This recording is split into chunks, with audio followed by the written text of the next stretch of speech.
Big light on.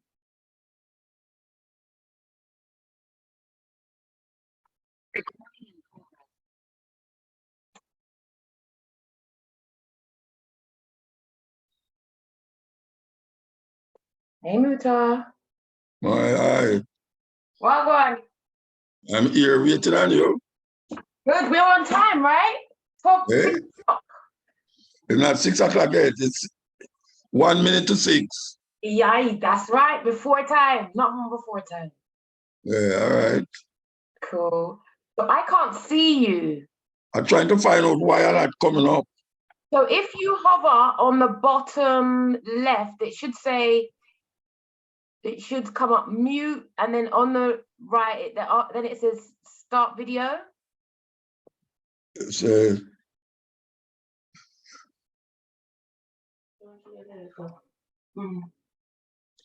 Here he is. okay. Good. Yeah, man. So we're just gonna have a chat about, I'm just gonna quickly move this. This is my new studio. Nigel's been helping me with it. Okay. Is that your computer or mine? Doing what? That little, it might be yours. I might have turned my alerts off. That's okay. It's fine. It's just one of those things. So today what we're going to do is, it's called perseverance, and I'm just curious about, so we're going to put this in the newsletter for the readers, and tips and ideas to help them to persevere. Obviously you're creative, and it can be really difficult for creative people to make a living and to sustain themselves. So I'm going to ask you questions about how you've been able to do that, and we can just free flow if that's okay with you. Okay, no problem. Sounds good? Yeah, man, no problem. All right, cool. So I'll start, and then I'll introduce you, and you can introduce yourself. Well, if you introduce me, I don't need to introduce myself again. I'll introduce myself, and then I'll let you introduce you. Okay. Okay, so, and we'll also talk about Ras Internet as well. Cool. Okay, so welcome, Muta. This is a wonderful opportunity to speak with you and the readers of Ras Internet about how you persevere, what you have done over the years to become so well known, a poet, a public speaker. So for now, let me pass over to you, and you can introduce yourself to the Ras Internet Massive and crew. Okay, well, I am Mutabaruka. My parents name me Alan Hope. I've been here for 70 years on Earth, and I've been through many stages of life. You know, I was brought up in a typical Jamaican home with my mother. I didn't know my father. My father died when I was 8 years old. So I was between my mother and my grandmother over the years. You know, we do the normal things where most Jamaican youth do, you know, and my parent, which was my mother, she do the normal things where mothers do when they have a one son, you know, protective of them one son, you know. It's lovely to hear you acknowledge that, because sometimes a lot of men don't acknowledge the privilege of being the one son. Yeah, one son until late in my life, she have 2 daughters. So I'm still the one son, you know. But she grew me up, and we go to primary school, we go to secondary school, and we start to get big. We start to really experience things basically when we was in high school, Kingston Technical High School, and there now we start to spread our wings in terms of understanding and knowing things, you know. We were taught by people who was very influential in the Black Power movement. Okay. We're talking about Marcus Garvey's son, his elder son, Marcus Garvey Jr., used to be at Kingston Technical, which is the name of the school I used to go. Okay. And there was an expression there, Laxley Comrie, who was a part of the Black Panther movement, even though he was in Jamaica. And we started to read books. The first book that influenced me, really influenced me, was the autobiography of Malcolm X. Oh.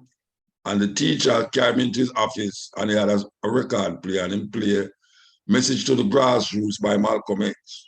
So we started to get conditioned from school, knowing what it is to be Black, and we started to politicize the thinking as it relates to Africa. And then because Marcus Garvey Jr., which is Marcus Garvey's son, was there, we got open to Marcus Garvey, the father. And Marcus Garvey's philosophy and opinions up to this day is more influential to me than the King James Bible. We take it more serious than the Bible itself because it's more relevant to our situation as African people, as Black people all over the world. So we got through, and then later on in school, we started to come up on Rastafari.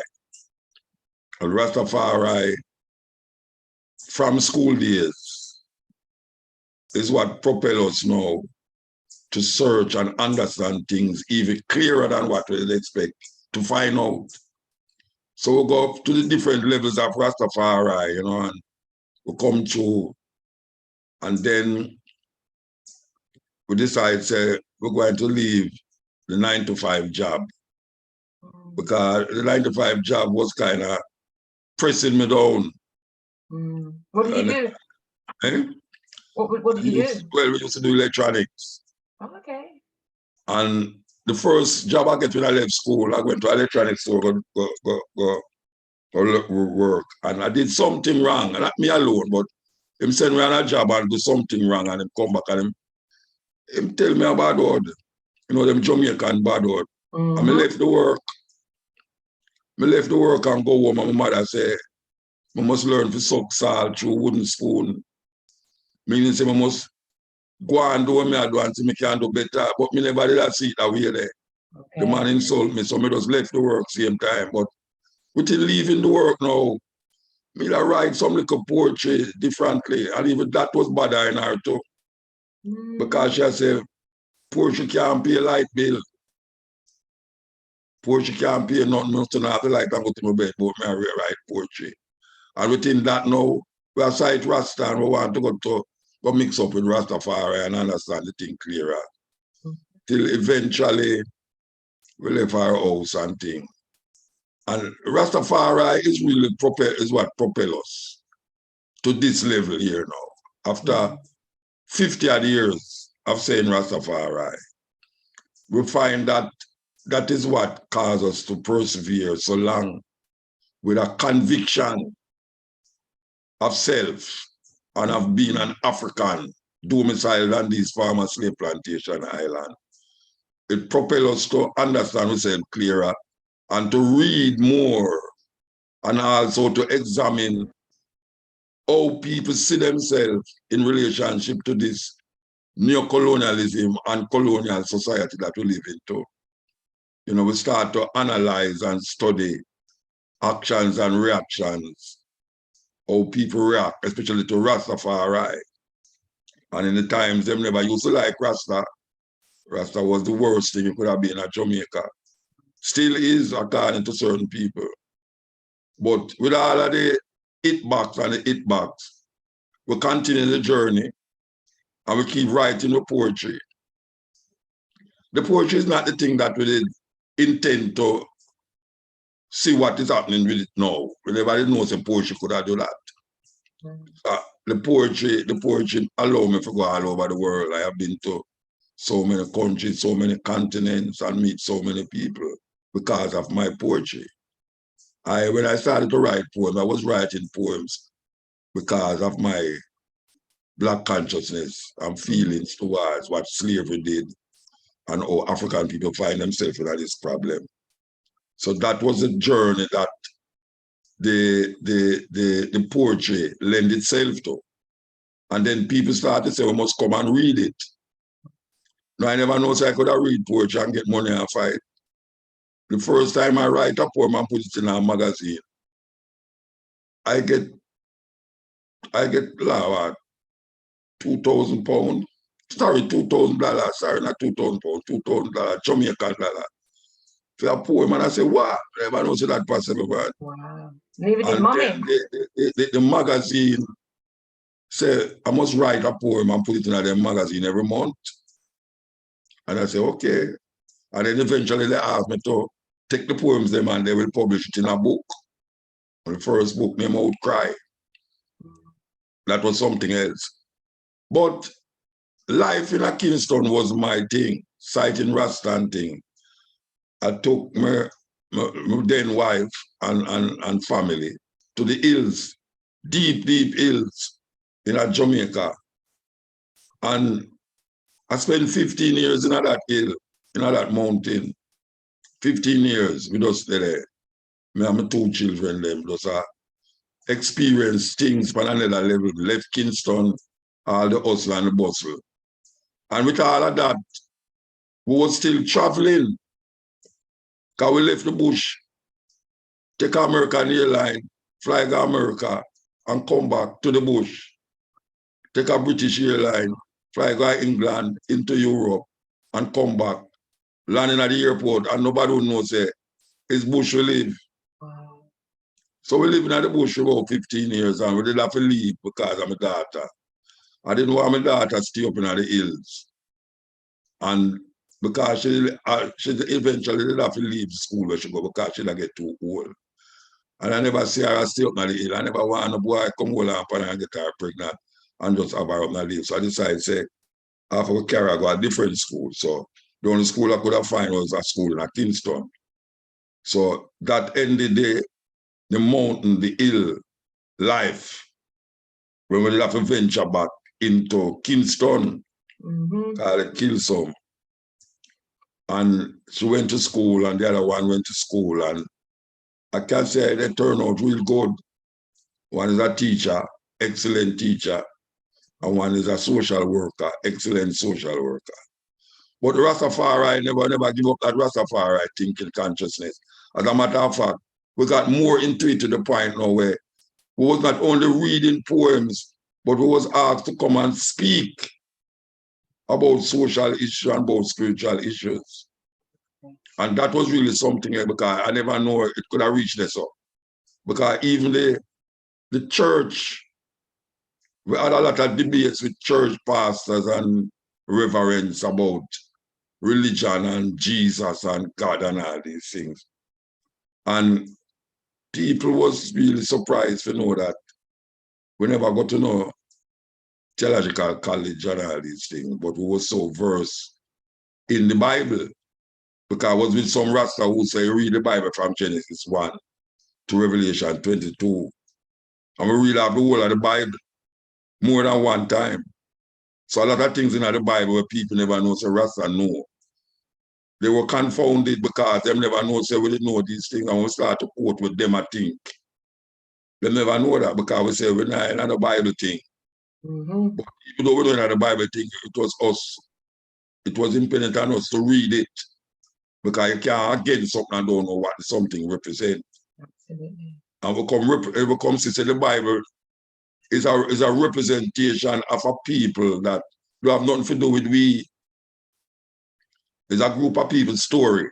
It's not our story, it's its story, not our story. So we move on from the Bible and we start to go into different things like Confucianism, the Tao, we start to examine all of these Eastern philosophies, start to read books about, all of these things, we read them. Everything we could have find, we read it. And it helps expand my thinking, expand my life. So that even some preacher talk to me and say, but you're not Rasta Muta, because you talk some things that Rasta not talk about. I say, I don't care what you want to say. I am Rasta, deep Rasta. No, because you're the Rasta. Say, I come from another level now. I couldn't know so Rasta no idiot. So we continue that way. And within continue that way, we live a certain way too, a certain lifestyle. A certain lifestyle where some people still start spellbound with it. the way we keep it up, persevere over the years, that we never bow to certain things, even though we find ourselves in a certain areas and places, we still maintain that liberty, that tradition where we start out with. And that really was amazing to a whole heap of people. And we always say, you don't have to love me, but you have to respect me. And that love we all look from people. It's just respect. You don't treat you like, say, with nothing. Because anything you can do, I can do better. I can't do anything better than you.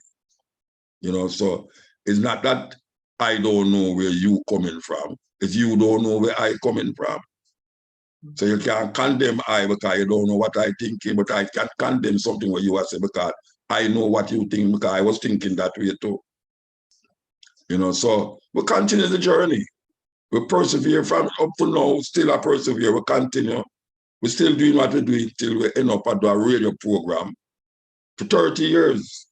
Yeah. I never knew I was going up on a radio program. A radio program that was nothing in my mind. You know, and I'm so glad that it never hold me from six, from everyday life where I can say, I have to get up every morning and go up on the radio and left in the evening. That wasn't in my bag, but it never bind me that way. I have a freedom and liberation, so I can still go up on tour and come back. I can still get my house. I can still plant some food.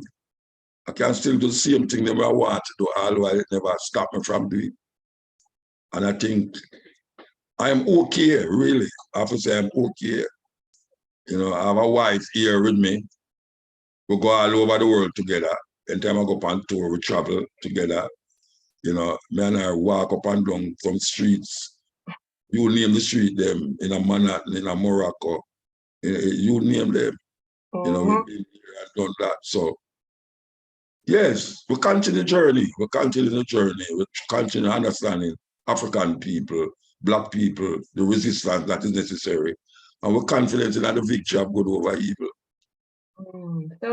So it sounds like your career, it evolved. It wasn't something you deliberately tried to achieve. It was just. I never started out to be a poet wandering in the world. Yeah. And reading poetry. I never think that was possible. It's when people start asking me to come read poetry now, it becomes something where, wow, you can't do this. Wow. That's all band involved. I start to tour with all a band. I go all over the world with band. Africa, you name it. Asia, Japan, I mean, Europe, you name it. We go tour with a band. We're on the festival them. As a matter of fact, this year we'll be in Spain, Rotterdam Festival, one of the biggest reggae festivals in Europe, with a band. Plus, we go without the band. We stand up on the stage and 20,000 people in front of me and I read poetry. You know? And then the radio program, I never know that they're on the radio so long. Wow. I remember 20 years, I said, why? You think to me, I got up on the radio 10 years time. I know 31 years with up on it. And it's still the #1 program at the time when it come on for 30 years. And not only that, now we see a group of Austrians, a professor, Warner from Austria. Him student, them decide say they want to come to Jamaica to do them thesis on the cutting edge and the stepping razor. So them fly down here and was doing a study on the 2 program there. Wow. Them was in the studio with me. And them sit down and them went and them interview me. Them go and talk to people in England about this program where grip them to from in Austria. Because them never hear nothing like that yet. You know, I mean, and now they're making a book. The book won't come out this year. Wow. You know, and that is an achievement because I've never heard of a book written about a radio program in Jamaica. You know, I never heard of that. And that was not, I never intended to be that way. What were your intentions? What did you want for yourself as a child? What were your ambitions? As a child, I never have an ambition, you know. I never have an ambition at all. I never think I want to be a police or a thief. I never think about that at all. I was just going through. When I in the hills, my ambition wasn't to go up on the radio. It's is because I love music. And them starting this radio station named IRFM. And people here say Muta collect a whole heap of music, especially music like eclectic music or Africa and all these people. Them say, I want your company radio station and we just start, and play some music. I say, okay, all right. But when I got on the music station, I started the music. I started to talk. And it was not talking radio station, it was a music station. You're not supposed to talk. But the talking gets so interesting that the people them want to hear me talk. So it become a talk show. And the person who owned the station, they never stop it. They never stop it because it was not supposed to be a talk show. It's a talk show. And it's 30 years and him dead and his son come take it and his son dead too. And the program still there. A push out fire right across the world. It's the most watched radio program on YouTube. The youth them gravitate towards it. Everything they say, them repost it on the YouTube. If you go on YouTube and put in Mutabaruka, the amount of things you hear Mutabaruka say and never say. Because sometimes I watch these things and I say, what do you? Where them you they get them headline they from? But when you listen to it, the headline don't match what me I talk about.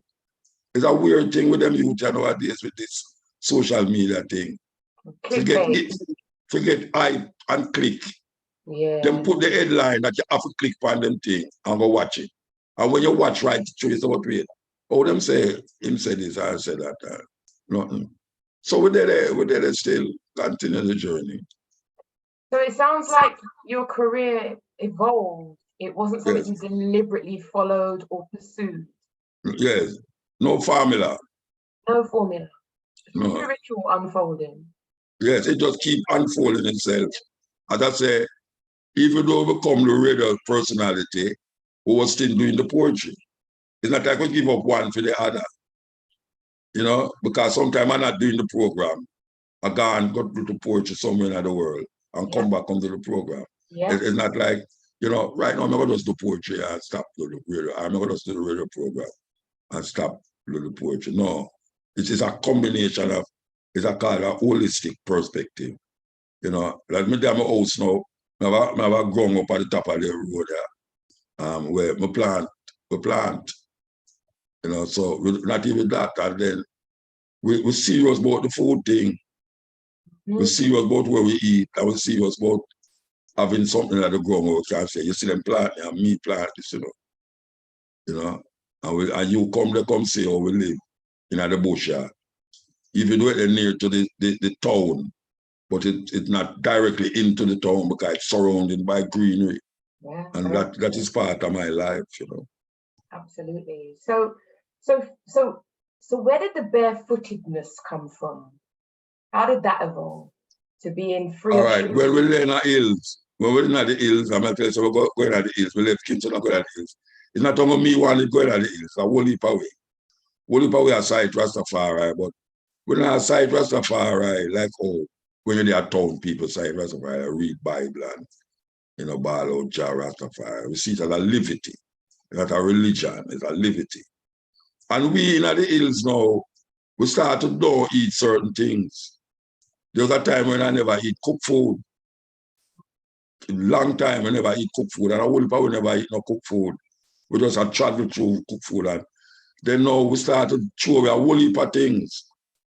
We started to disregard a whole heap of things. So we're not trouble that, we're not do that. And a whole heap of us throw away the shoes. Because we not cook and we not kill animal. I say we is, what you call them, vegan. In Jamaica we say ITAL, but vegan is not only people who don't eat meat, it's people not only don't eat meat, but don't wear animal products. And people don't remember say that's what vegan is, that you don't wear animal product. So in them time we let us say shoes as an animal thing. Right, okay. And we not support no animal skin, the skin dead as we call it. So the whole of we throw away shoes. And we decide we're going to trot without shoes. And for years we are trying to go through. Some man leave the hills and go change. Some man go do something else. But we persevere. We continue, we come out of the hill and still now wear the shoes. And we have been everywhere in the world. Everywhere, when I say everywhere, I mean in the Mataran Mountains, in a Piccadilly Square. Oh, Stulas. You name it, in a Ghana, in a Johannesburg, in a Israel, in a Jericho, where them talk about Jericho and all these Bible places. We've been there without shoes. We've been to places where when people look at my foot, them get cold instead of me. Them start to worry.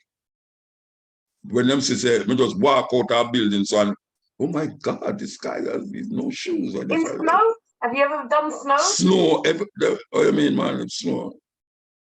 We've been to Washington, man, snow the way up by your knee, man. And we are walking at it. It scare people. Some people say me a madman.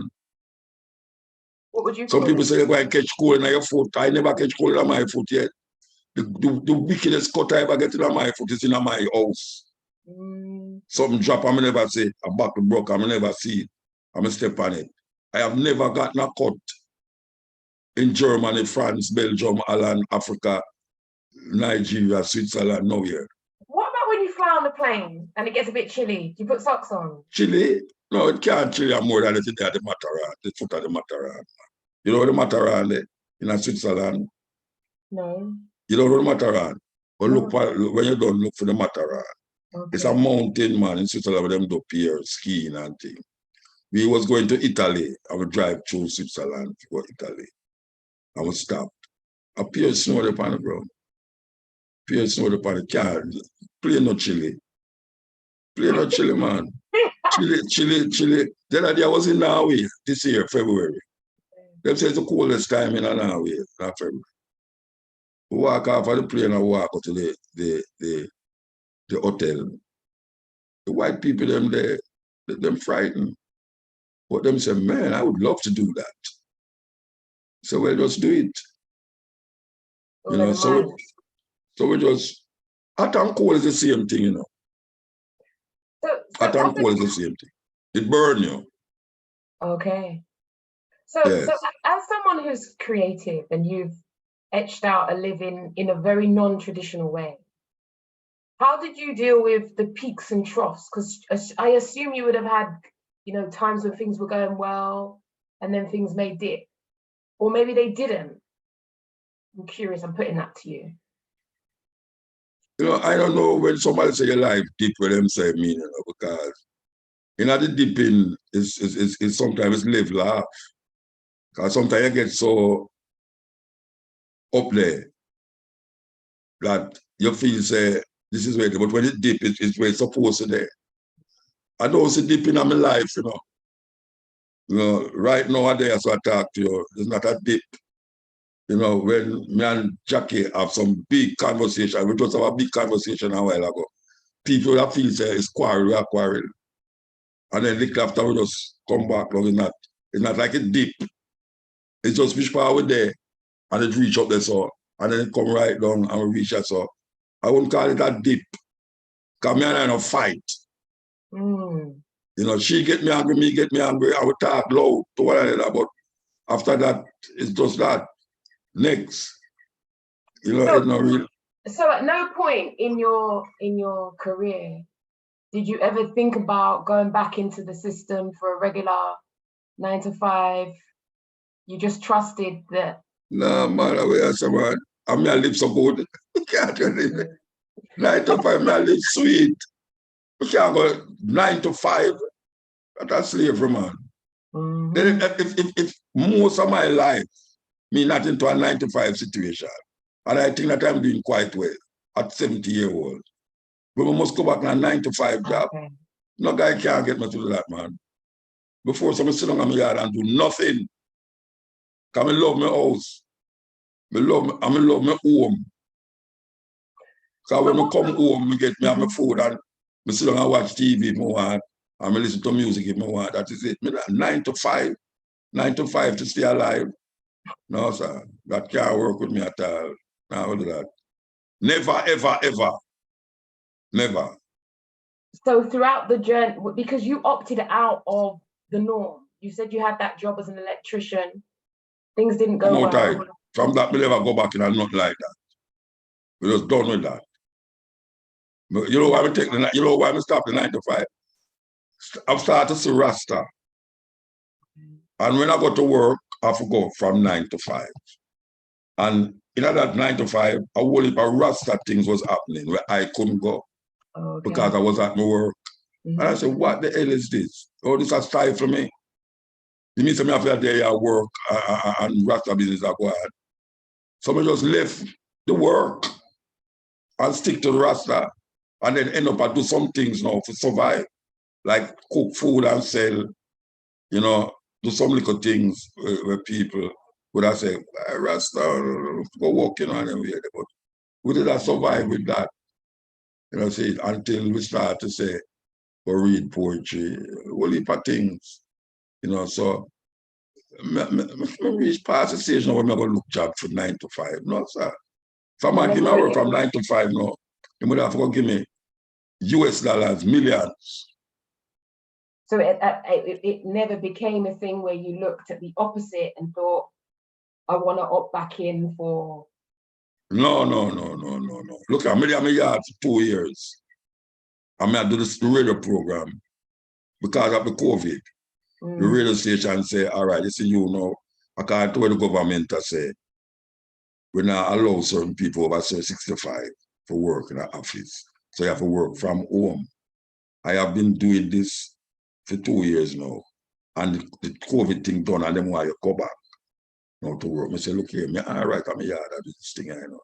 Because I can sit down in my house, half naked, and I do the program. I mean, I have to drive, go back, I'm a yard. Because when I don't know, I just jump in my bed, same way. And I have to take a 1 hour drive to go back on my yard. Yeah. And then I go in a one hotel, go sleep. But then I'm a yard. You know what I'm saying? So what kind of life would I want to choose differently to do the cutting edge? If them can't me go back to, you know. But me just show you, say, the 9 to 5 thing is not my thing. I couldn't see me at work on IRFM Monday, Tuesday, Wednesday, Thursday, Friday. What? The man? No, man, I can't work from Monday, Tuesday, Wednesday. They will never want to me. They'll never do for myself.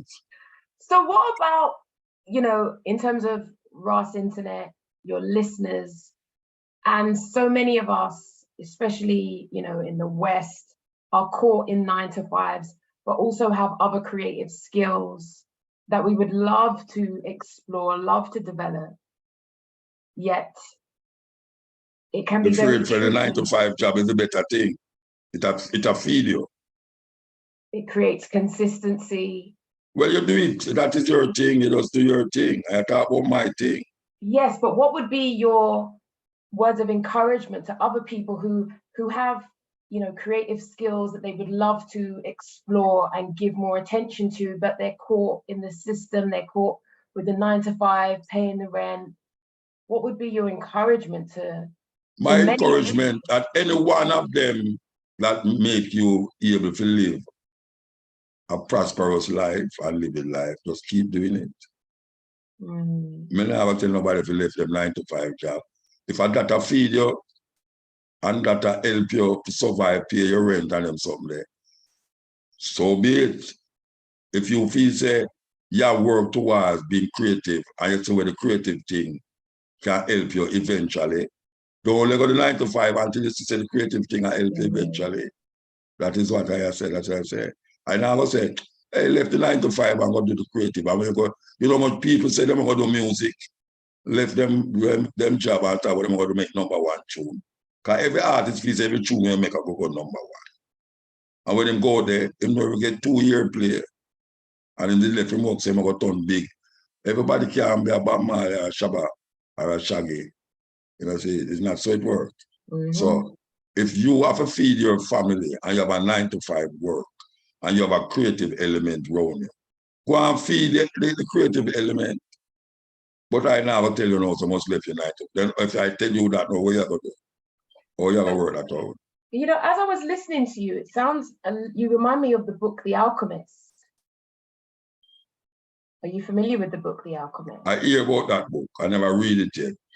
Okay, so it's kind of, it's spiritual. It's about trusting your instincts, having faith, and kind of not living in your head, which a lot of people can get caught in their head, trying to work things out, overthinking things, and that can often result in us getting stuck.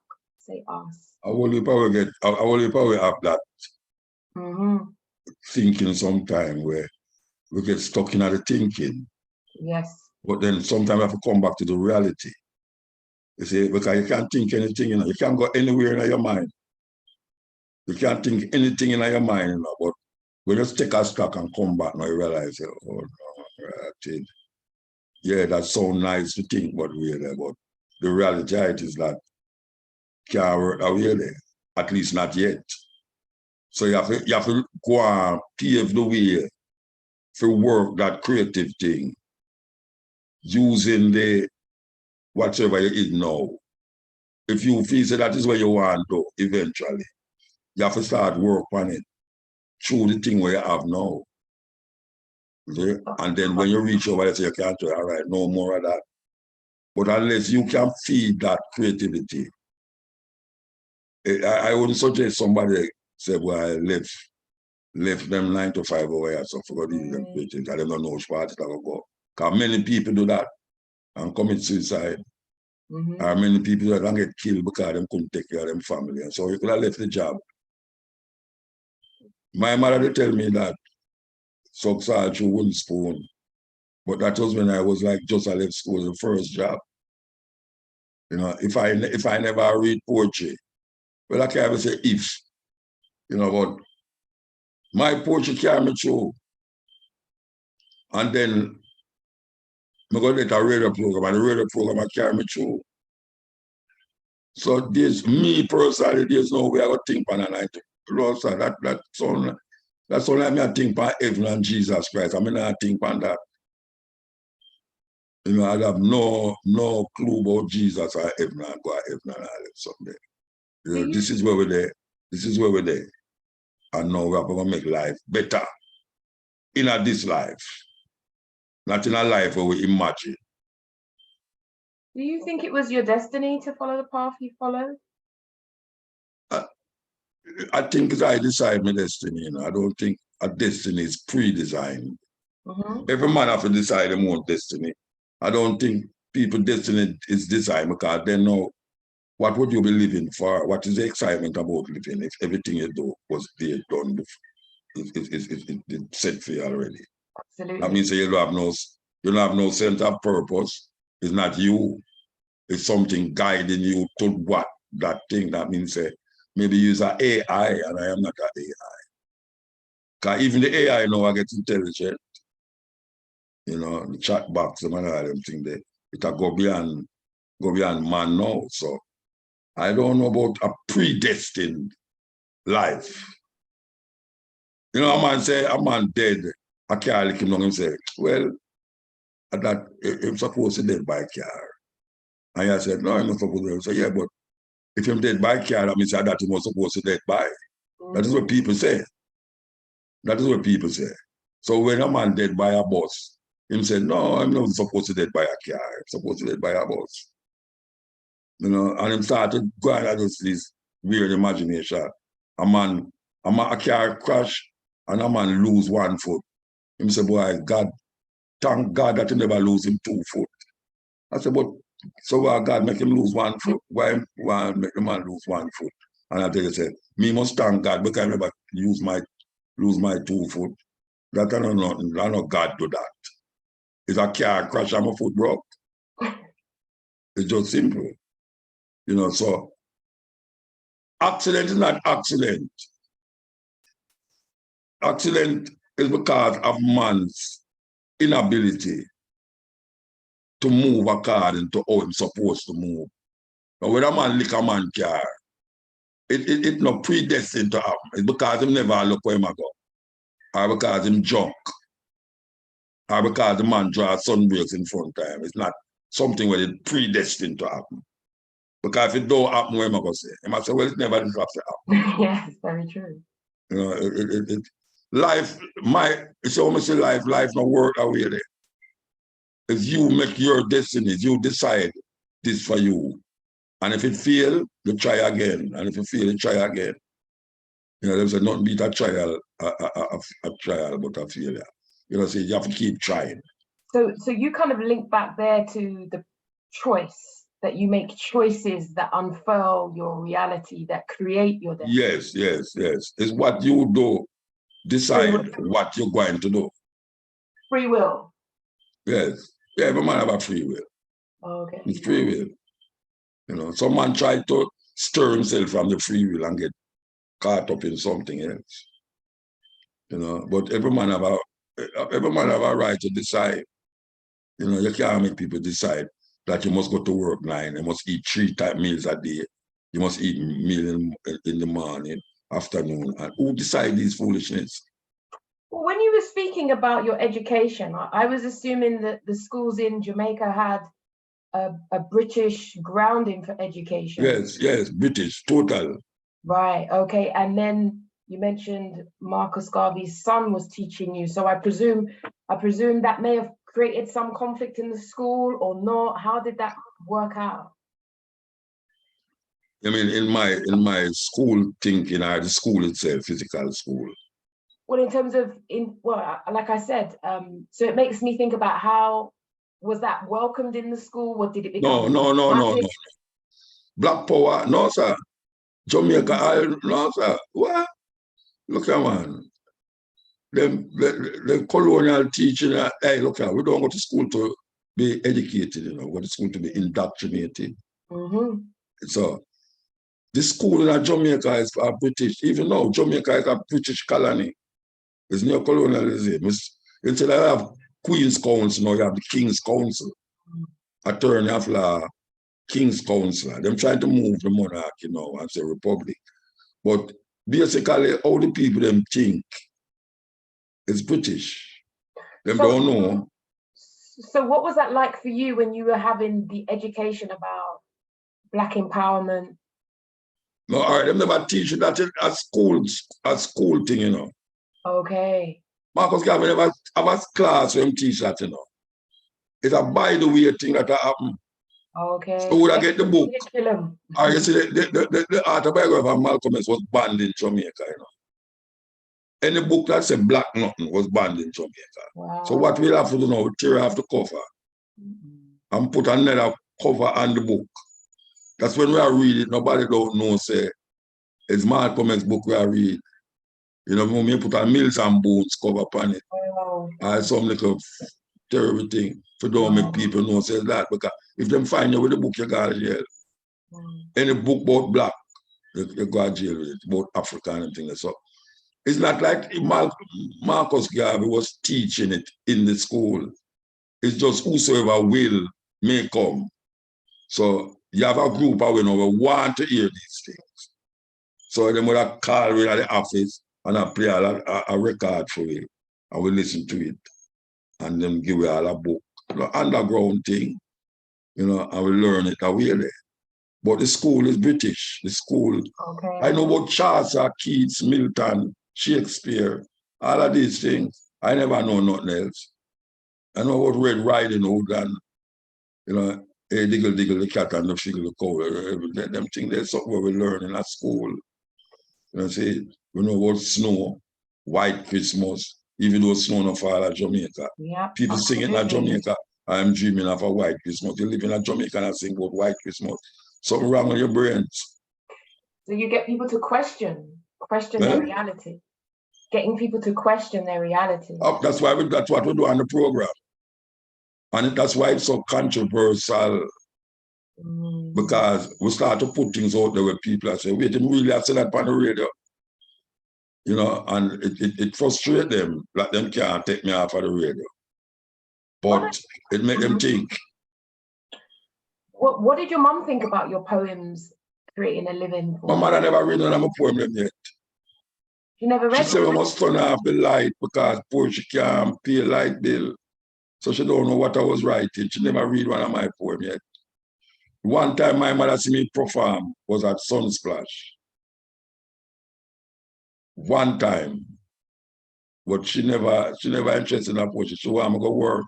And when I take the Hills feed, she go turn Rasta. That she can't work with that. She can't work with the Rasta thing. How was that for you? Did you, when your mum wasn't happy about your choices? I still go at house. I still go at house. I still go at the house, man. Yeah, man, my mother, I love my mother more than Jesus love little children. Amen. Yeah, I so love my mother. Even though mommy wasn't happy, you still made your choices to do what you had to do. She not throw me away. Also? Okay. Me I one son. She not throw me till death do us part. And she dead now. You know, so it's like when she gonna care, me and her two daughters them look after her in the facility.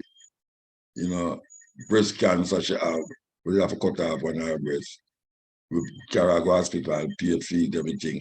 Me and her go visit her. Me and Jackie go up there all the while, go visit her. In them days. Yeah. But she dead now. I say, but me and my mother, yeah man, me and my mother, man.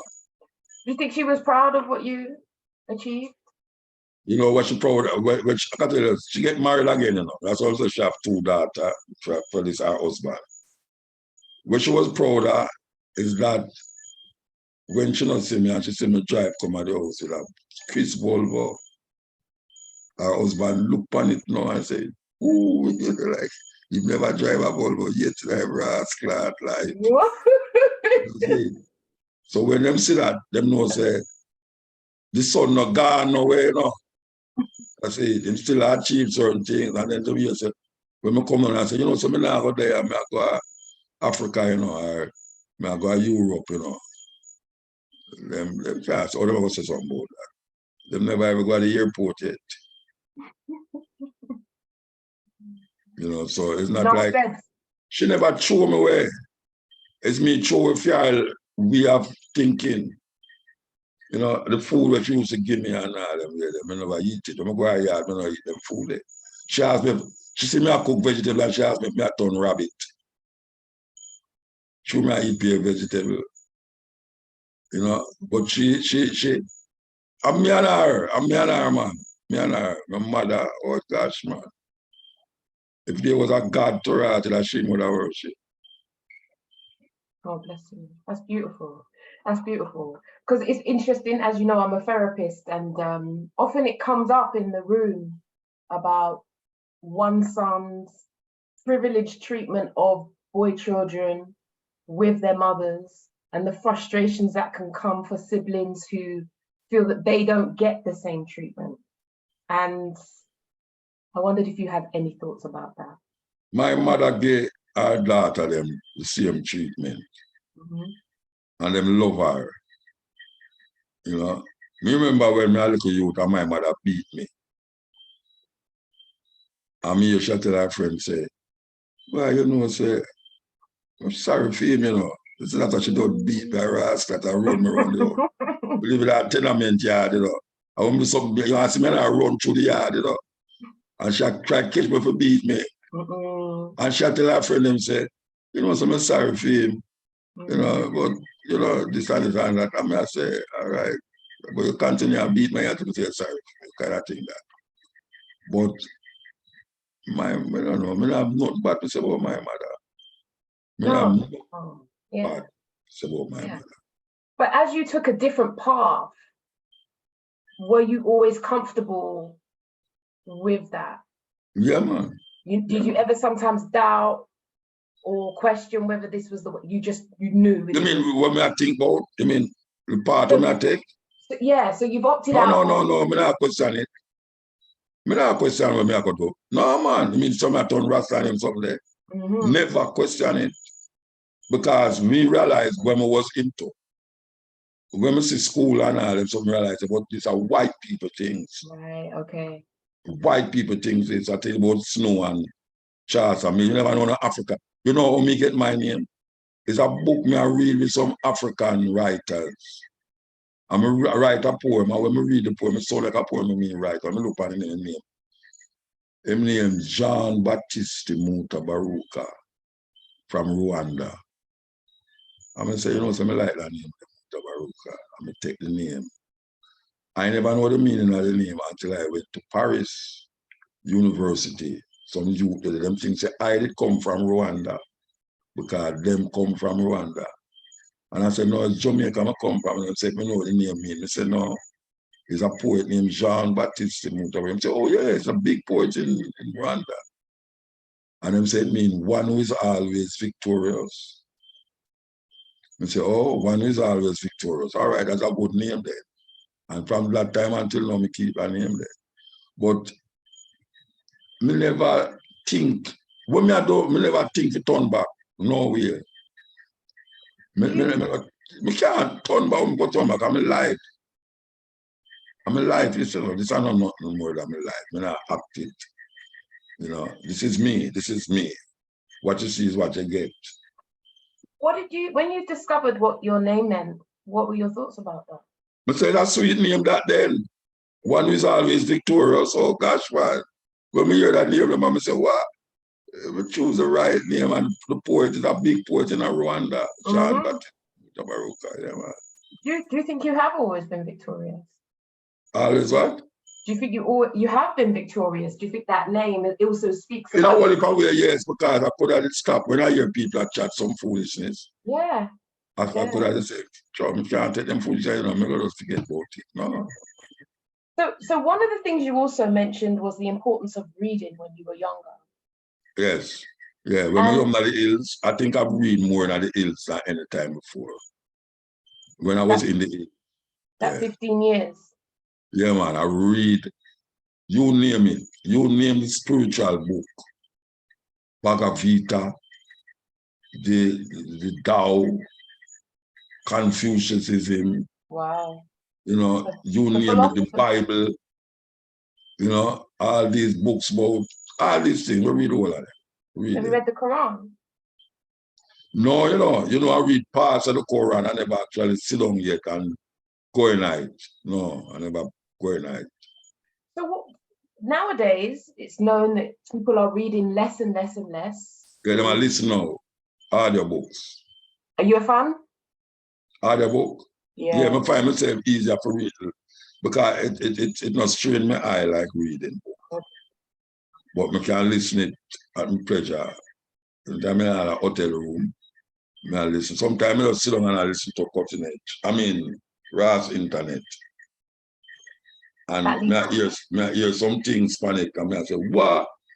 And I just keep listening. When the man said, this audiobook is this and this, and I say, okay. Okay, so you're a fan of audio, but generally people, as I understand, people generally don't tend to read as much as they used to. No. We're forever scrolling. Our attention is being stolen by social media. And, you know, I was thinking about actually, who knows, right? What you may have been like born in these times. In these times? Yeah, for example, if you were born in these times, would you have read the way you read, how your mind, but we'll never know because that's life. Well, I can't know that, and I could put me what was, if maybe what supposed might be have been. And I work it that way there, you know? No is where we're there right now. Yeah, absolutely. But there's something about your mind that's been opened up in a way that, yeah, I guess everything is perfect timing.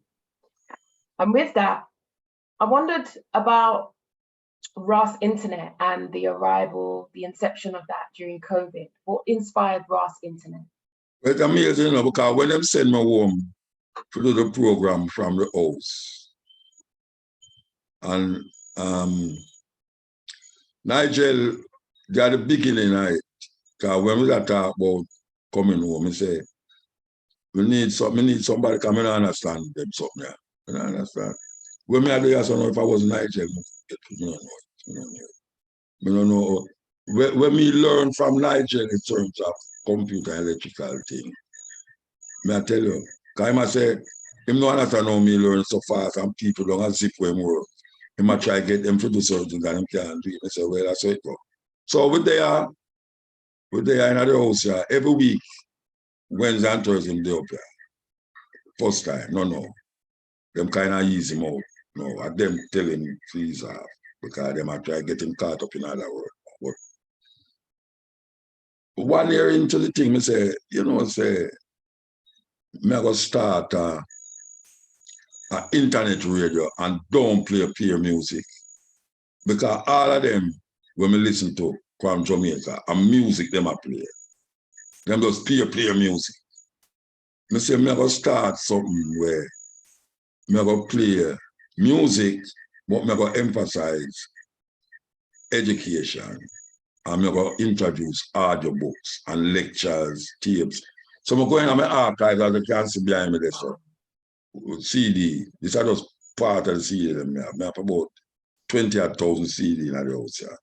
And a whole heap of them is audio books. And not only audio books, but lectures from different people who give me them and I'm on tour. I used to play them on the radio. Now I have them in stock. And this is what I do now. I say, I go take these lectures, these things, and I go and put them on this RAS internet, and I go and call it RAS. Because what people don't like that, because it's supposed to be a bad word. I say, all right. I go say RAS, I don't care what no RAS, so I say. So, I tell Nigel, say, we work out this thing, I know. I want to start this thing out. And say, okay, show me what is what and what is not. And it takes quite a while. I say, all right, you have the technical part. Me know for program the thing, them. Me know, the lectures and the people them who lecture. And then now I'm going to give you them and stream them up and thing. So at the 2 away, sit down and work it out to reach this point, It could have had more people, but I understand why you have more people. It's because it's not the music thing. It takes a while for people gravitate to say, right, I'm going to play a radio station for your lectures and then music. I mean, it's a cutting edge. Did offer that, but we did it on a radio station. So we decided, say, I'm not going to do it, And even if I tell people, I'm not going to do it. We reached 2 years now into it. And every week, I sit down inside us and put up the program there. And if something go wrong, even if cutting edge play and something go wrong, Nigel fix it. The brother they can't fix anything when it comes to electronics. We call him Mr. Fix It. Trust me. Because right now, he can come from my computer and I not touch it. We have a thing name, but them call it Any Desk. I don't know if you know that program. It's got it on my computer as well. Yeah, man, I just sit down and watch him at it and say, Blood, how you do that? Say it's a magic to be. Say because man, the internet I'm not touch it. And them show me how to do it when they are foreign. Come broadcast the program them abroad. I just carry my computer, carry the comics, and I do it abroad. And when they are, I do it, I put up the program them, and then put them up. I will open an account. I will charge $4 a month to do it. So everybody who wants to put it in, $4 a month. And so far, it finance itself. Beautiful. We not make no money off of it, like big money and things, but I don't have to put no money in it to make it work, to pay the whosoever you pay and them something there. I don't have to do that. So what is it like for you going through the archives and finding lectures, music material for RAS Internet? Sweet, man. Sweet. It made me want to listen to them. And I told me that we have a daughter in England. She is the first sister where in the early times of cutting edge did believe in the cutting edge so much that she archived program them, the early program them. You wouldn't believe it. If I show you some CD where she put the cutting edge them on, label it, title when we talk about. And now we are talking about like 20 years ago she did that. And it now become interesting that I have them now. She is the one that gave me And I'm telling you, literally, over 500 audiobooks. I have them on a hard drive there. For the hard drive, I have them on this hard drive there. Two tera hard drive. Wow. Right? She give me them. And she give me nearly every Afrobeat song we make last year. Because she knows say it's a work me I do, and she believe in the work. You know. And I have them in here, and I just go to them anytime I want listen, or anytime I want put it up. So I can't short the audiobook. I can't short the audio. I have lectures, pan top of lecture. When I'm ready, I go up on the YouTube and find some lectures where I know the man them who said the lectures there, you know. I'm gonna put them up there. And then him now take it and do him thing and make it go up on the internet and things. So we open an account through him brother up America there. That's we can get the American thing. And we have it there. We have it there at work. And it's automated. So I don't have to go 9 to 5. I don't have to sit down inside that so and I play talk like cutting edge thing. Because I'm mad. Yeah. Because I'm going to go down cutting edge Monday and Wednesday and Thursday. And then I have to sit down inside that so the whole day, me one, I talk to people and I play music and then something. No. I said, look at now, Nigel, we want automated. That means that none of we not have to do it when it at work. And we can see a foreign and listen to it same way. So that is how that goes. And it's 2 years now it at work. Wow. And that gives you a different way to communicate with your audience than you would do on the radio station. Yes. Because now I play what I wouldn't play upon the cutting edge. Because you see, some of them things there's all 4 hours long. I can't, the program in IRFM is 4 hours. I couldn't go play a tape for 4 hours. But I know how to splice it up on the RAS internet. I play 1 hour or so, and then I play 1 hour music. Any kind of reggae, dub, Afrobeat. And then I come back again and play the next hour, and then give them some more reggae Afrobeat. And just do it that way there. Show it how to work, you know. Mix and blend. Just like how I can't do the part where Nigel do. Nigel can't do the part with me I do. Absolutely. So the two of us are blend it out and I work it out, you know. Anywhere him there, him can put it up. And anywhere me there, he can put them up and give him. Beautiful. So it gives you a different way to connect with your audience. Yeah, man. You mentioned Afrobeats. I trust you're a fan. I trust me what? I trust you're a fan of the Afrobeats. Yeah, man, I love the Afrobeat because you know, years now, I try to get Jamaican people to listen to African music, you know. Wow. From in the 90s when I just started, I was the first person to come on Jamaican radio and just play African music. Fella, all of them things, and people say, well, what kind of music? I don't understand what they are saying. Yeah. And I just persevere. Yet I would persevere as Mutabaruka persevere with African music. I have the largest collection of African music in Jamaica, without a doubt. And what I'm now is that I keep playing it, and then when I talk about Afrobeat, we'll play Afrobeat from Fela. Because Fela the father of African Afrobeat. Kuti. Yeah, Fela Kuti. I know him, I know him. I go to his house and then play, perform with him and thing. But when I say that, I'm glad to say it reached a stage now where Afrobeat play more than dancehall music. In Jamaica, it take over. Brother boy come draw a big crowd. You know? I say, That was a very special moment. We went together and yeah, man. I say what you know. That's very Imagine, special. Look how much years I make play African music play though. And now I say Jamaican people stand up in our stadium and I listen to an African artist attack and they will understand what I say. And they're singing their heart out, you know. Yes. So that is what I call perseverance to me. Absolutely. We persevere to the point now where now people want me to come play African music.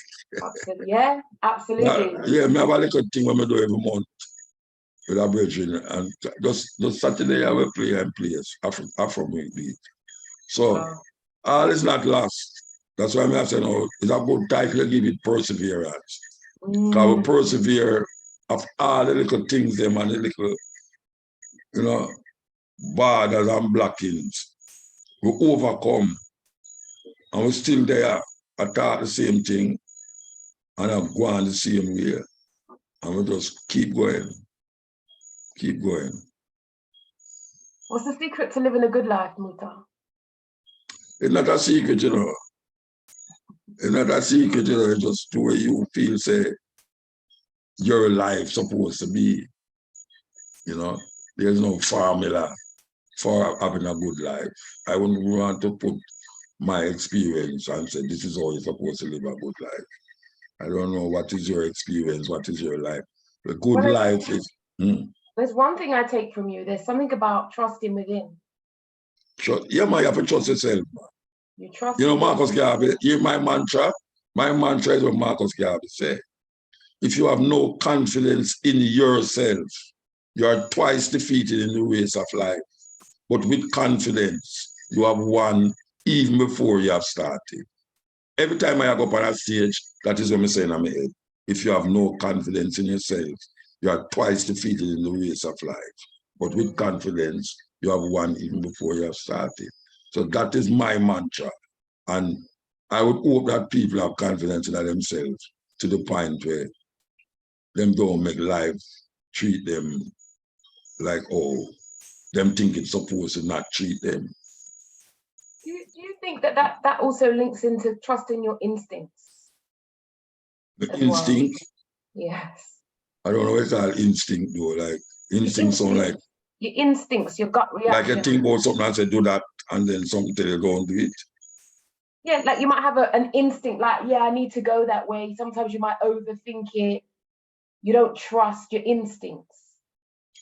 No, me don't go by, well, I don't want to say I don't go by instinct, you know, because I think instinct is a woman. Oh, do you? I think instinct, people use them instinct and they've always been say anytime they have instinct, it's right. Ah, that's interesting. That's very interesting. Yeah, whatever my instinct, them say, look at my instinct, tell me say so it go and so it go. You can't go over a woman's instinct. I don't know if I want to carry it over to an instinct. You know, I leave that to the feminine, the female then, to have instinct. Indeed. Because really and truly, your instinct can be true, you know. A whole lot of time Jackie can tell me something, you know, and her instinct is true. But me not tell her. Me not tell her it's true, but eventually I start to say, eh? She probably doesn't need you to tell her. No, because she now come off it's right. She always right. I mean, with her instinct. That is what woman have, what man do have. Okay. Yeah, so when you ask me about my instinct, you know, I don't know if I move off of instinct, you know, because if some say, go over this, so, and I don't go over there, and I go say, you know, say, if me go over there, maybe something would have lick me down. Me not go say that. Okay. Me just don't go over there. So I say, go over there, and me go over there. Me not go say, you know, say, instinct tell me to come over here. No, me not go say that. It's a woman thing that. All right. Cool. Interesting. Well, that brings us to a close. It's been wonderful to speak with you, to connect with you, and we're going to upload this to the RAS Internet newsletter and your channel as well. We're growing the YouTube channel for RAS Internet too. Okay, that's what Nigel keep telling me. Yeah, Nigel the technician. Of course. Nigel the handyman, Mr. Fix It. I tell you what, Mr. Fix It, man, fix everything, man. I seen fix Jackie phone the other day. I bought a phone from England.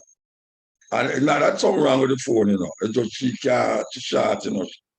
If she swipe the phone up, if you turn her up, she swipe up all the sound. Okay. And she don't know. And she swipe it down back and the sound lock up and she see the phone now or sound lock up. Okay. And she never swipe it up and realize that she push up the thing or push it down, you know. But him fix everything. Yeah, absolutely. Absolutely. Now play out already and he said, now work. I said, nice. No, remember, you know. Come up here. He said, nah, work, and Nigel take a taxi and come up there and make it work. That is a bridging way. Yeah, man. He's got a problem solved. He's a solution-orientated person. Yeah. He want to find a solution. And him not stop till him find it. Yeah, I tell you. Yeah. That is perseverance. Absolutely. And it's a beautiful marriage with you and him. That's right. Absolutely. Perseverance. Yes, you're right. That does link it. Yeah, man. It seems so long as I try to work out some things, man. Where IRFM can't work out. And them I work out on it. And then so long as I work it out, and I never go away until them fix it. We were talking recently about his need to fix things and how sometimes if he can't fix things, he'll have a dream about it at night. It bothers his head. Yeah. Well, you should do one with him too. Should do that thing with him. That would be good, Nigel. Yeah. The engineer, the persevering brass internet engineer. Well, because he always wears the t-shirt with the hands on, I call him the handyman. No, what you want to like do I interview him? Yeah, maybe I'll do that for next month. Nigel, the engineer. The brass internet. I bet he's going to say no. He'll say no. Oh, man. Oh, man, he have to do it, man. I say. That's right. It's a team effort. Yeah, man. All right, Muta. Well, I'm going to let you go. The sun is coming down. Yes. What time it is, though? We go over an hour, you know. And Miss Jackie's got a fashion show today, right? No, Sunday. Oh, okay. She gone for one of the models which was coming from foreign. She gone for them. Wow. Okay. She's busy. I can't talk to her about nothing now. I am on it too. I'm playing the music for the models. Yeah, and tell us about Jackie's clothing range. Jackie what? Tell us a little bit about Jackie's clothing range. Jackie, her clothing range. Oh, clothing range. Yes. We use our designs. Designs. No, she's very eclectic with that. I think what she do, I don't know where she get them ideas from, but she go in her head and come out with something that when I look on them and say, why them thing a Vogue magazine, something this. You know, I mean, you don't understand how you just come up with that. So, and the thing I always tell her, I say, when I see you make something, couple months down the line, I say, it's a weird, and you never go out there with it. Yet about instinct, she have a great instinct. She instinctively come up with some things where she feels say, this is where I go weird now. And maybe we'll get her on the radio. Well, she has been creating waves on the cutting edge, man. She don't tell you? Yes, she did. She came with an idea about bank money thing and take off out there, man. People are saying, boy, I'm trying to make your wife come on the program more often, you know. Well, let's see. We'll do Nigel and then we'll ask Auntie Jackie and then let's see how we get on. Yeah. All right. Well, I'm going to let you go. All right. Thank you. Yeah, man. Give time. All right. Do take care. And I look forward to seeing you soon. But maybe when you're in England in August. Yeah, I'm going to One Love concert. I'm going to the One Love concert. Yeah, you're hosting, aren't you? No, I'm going to perform. Oh, which poem? Which poem is your favorite poem? Actually, when you say which poem, no, I'm going to perform 1 hour. I don't do one poem. Wow. When I perform on stage, it's like an hour and a half. Okay, well, I'll have to come and see you then. Yeah, man, you must come. Oh, an hour and okay. All right, give thanks, yeah. Listen, take care. Bye. Bye. All right, over to this thing now. You leave.